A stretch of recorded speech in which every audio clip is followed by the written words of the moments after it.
नमस्कार शेतकरी मित्रांनो, बघा आता शेतकऱ्यांसाठी एक आनंदाची बातमी म्हणावं लागेल, कारण बळीराजासाठी जे 2024-25चा जे खरीप पीक विमा आहे ना, ते काय होणार आहे, लवकरच शेतकऱ्याच्या खात्यावर जमा होणार आहे. आणि ही एक अत्यंत आनंदाची एक महत्त्वाची माहिती म्हणावं लागेल शेतकऱ्यांसाठी, कारण बरेच दिवस झाला आहे पीक विमा भरलेला, एक 6 महिने, आणि 6 महिने च्या प्रतीक्षेनंतर काय झालेलं आहे, हा विमा मंजूर झालेला आहे. आणि मंजूर होऊन मग आता शेतकऱ्याच्या खात्यावर काय होणार आहे, लवकरच वर्ग केला जाणार आहे. तत्पूर्वी आपल्या चॅनलला तुम्ही जर लाईक आणि सबस्क्राईब केलं नसेल तर लाईक आणि सबस्क्राईब करून ठेवा. येणारे नवनवीन व्हिडिओ तुमच्यापर्यंत काय होणार आहे, पोहोचणार आहेत. बघा आता एक 6 महिन्याची प्रतीक्षा केली शेतकऱ्यांनी, पीक विमाही भरलेला आहे खूप मोठ्या प्रमाणावर. त्यानंतर खूप मोठ्या प्रमाणावर शेतकऱ्याचं यावर्षी नुकसानही झालेलं आहे. त्यानंतर मंडळावाईज पंचनामे वगैरे हे सर्व जे काय आहे तर पंचनाम्याची ह्यावेळेस काय झालेली आहे, वेगळी पद्धत त्यांनी निर्माण केलेली आहे. मग ज्यांचे जे कृषी विभागाचे लोक नेमलेले होते त्या लोकांच्या माध्यमातून ते पंचनामेही करण्यात आले. बरेच महसूल मंडळामध्ये पंचनामे केलेले आहेत. तिथून मग ते पंचनामे सरकारला काय केलेले आहेत, महसूल विभागामार्फत पाठवलेले आहेत. त्यानंतर ही जी प्रक्रिया आहे ते पूर्ण जवळपास होत आलेली आहे.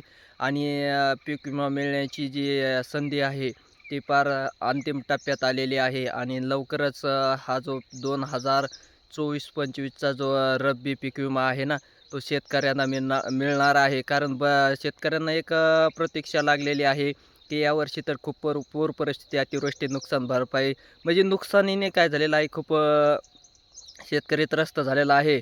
आणि त्यामध्ये मग पीक विमा काय झाला पाहिजे, आपल्याला मिळाला पाहिजे, अशा आशेने पीक विमा बऱ्याच शेतकऱ्यांनी उतरवलेला आहे, आपल्या पिकाचं कवच.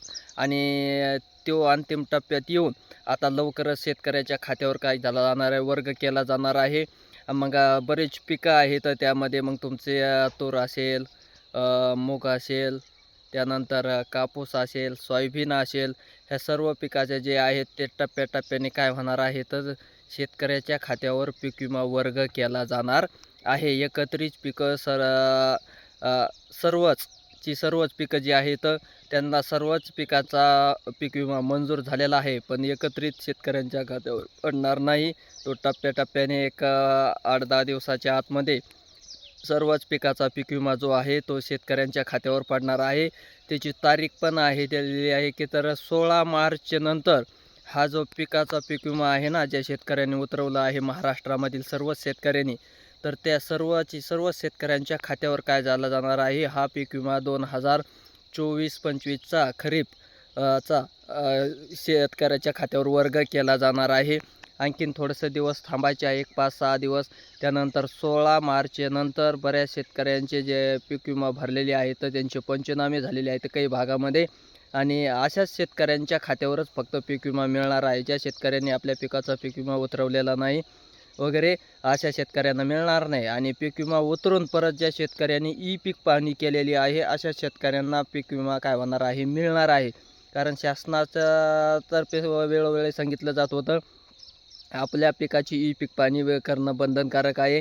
आणि मग ज्या शेतकऱ्यांनी ई पीक पाणी केलेलं नाही पण पीक विमा भरणं आहे, अशा शेतकऱ्याला थोडंसं चान्सेस कमी आहेत असं म्हणलं तरी काही अडचण नाही. पण ज्यांनी पीक विमा वगैरे भरला आहे आणि त्याच पीक विमा भरला आहे, त्याच पिकाची ई पीक पाणी पण केलेली आहे, अशा शेतकऱ्यांना काय होणार आहे, 100% 16 मार्च 2026 नंतर काय होणार आहे, हा जो पीक विमा आहे त्यांच्या खात्यावर वर्ग करण्यास सुरुवात होणार आहे. लवकरच काय होणार आहे, पीक विमा त्यांच्या खात्यावर जमा होणार आहे. मग ज्या शेतकऱ्यांचं बँकला आधार वगैरे लिंक नसेल, ऐका नाही, KYCचा काही प्रॉब्लेम असेल, अशा शेतकऱ्यांनी लवकरात लवकर KYCची आपली जी प्रक्रिया आहे ती दुरुस्त करून घ्यायची आहे. कारण मग पीक विमा पडायला लागल्यानंतर ऐन त्यावेळी परत पंचायत व्हायला नको आहे. त्यामुळं मग हे ज्या गोष्टी आहेत त्या लवकर करून घेणं गरजेचं आहे.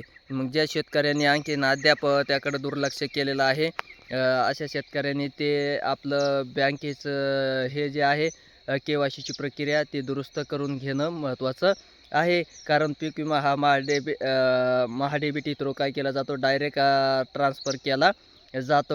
पैसे आपल्या डायरेक्ट खात्यावर काय केले जातात, पाठवले जातात. त्यामुळं मग ऑनलाईन पैसे काय केले जातात, आधारच्या सहाय्याने आपल्या बँक अकाउंटला पाठवले जातात. मग जिकडं बँकेला आधार आपलं लिंक आहे त्या बँकेच खात्यावर काय केले जाणार आहे, तर हे पैसे वर्ग केले जाणार आहेत. हे सर्व शेतकऱ्यांनी काय करायचं आहे, लक्षात ठेवायचं आहे. बऱ्याच दिवस काय केले होते, शेतकरी प्रतीक्षेत होते. 6-7 महिने झालं पीक विमा कधी भेटेल, काय भेटेल. यावर्षी अतोनात खूप मोठ्या प्रमाणावर नुकसान झालेलं आहे. असल्या कारणानं त्यांच्यासाठी एक चांगली बाब शासनाने काय केलेली आहे, हाती घेतलेली आहे. आणि बरेच ह्या संघटनामार्फत म्हणा, आमदारामार्फत, विरोधी पक्षामार्फत काय केलं जातं, अधिवेशनामध्ये वेळोवेळी काय केलं जातं, हा मुद्दा काय केलेला आहे, उचलून धरलेला आहे. आणि मग त्यानंतर शासनाने काय केलेलं आहे, हे सर्व गोष्टी मनावर घेऊन ह्या पीक विम्याच्या ज्या हालचाली आहेत त्या काय झालेल्या आहेत, एकदम युद्धपातळीवर चालू केलेल्या आहेत. आणि लवकरच शेतकऱ्याच्या खात्यावर महाराष्ट्रातील जेवढ्या शेतकऱ्यांनी पीक विमा भरला आहे, जवळपास 95 लाख शेतकरी महाराष्ट्रातील आहेत. त्यांनी काय केलेलं आहे, आपल्या पिकाचा पीक विमा काय उतरवलेला आहे. आणि पिकाचा पीक विमा उतरवलेला आहे. अशा सर्वच शेतकऱ्यांना काय होणार आहे, याचा लाभ मिळणार आहे. फक्त त्याला पीक पाणीची काय आहे, एक अट होती, ते शासनाने टाकली होती. शासनाने सर्व शेतकऱ्यांना काय केली होती, शेतकऱ्यापर्यंत ती पोहोचली होती. बऱ्याच शेतकऱ्यांनी ती पीक पाणीची प्रक्रिया पूर्ण केलेली आहे. अशा सर्व शेतकऱ्यांना काय होणार आहे, याचा लाभ मिळणार आहे. सर्वच पिकाचा संघच पीक विमा पडणार नाही, तर थोडासा टप्प्याटप्प्याने काय होणार आहे, एक 15 दिवस 8 दिवसाच्या अंतराच्या फरकाने काय होणार आहे, सर्व पीक शेतकऱ्याच्या खात्यावर वर्ग केले जाणार आहे. आधारच्या सहाय्याने पैसे काय केले जातात, पाठवले जातात. ज्या जिकडं आधार लिंक आहे त्या बँकेमध्ये पैसे काय केले जातात, ट्रान्सफर केले जातात, ट्रान्सफर होत असतात. हे सर्व शेतकऱ्यांनी काय करायचं आहे, लक्षात घ्यायचं आहे. लवकरच पीक विमा त्यांच्या खात्यावर जमा केला जाईल. धन्यवाद.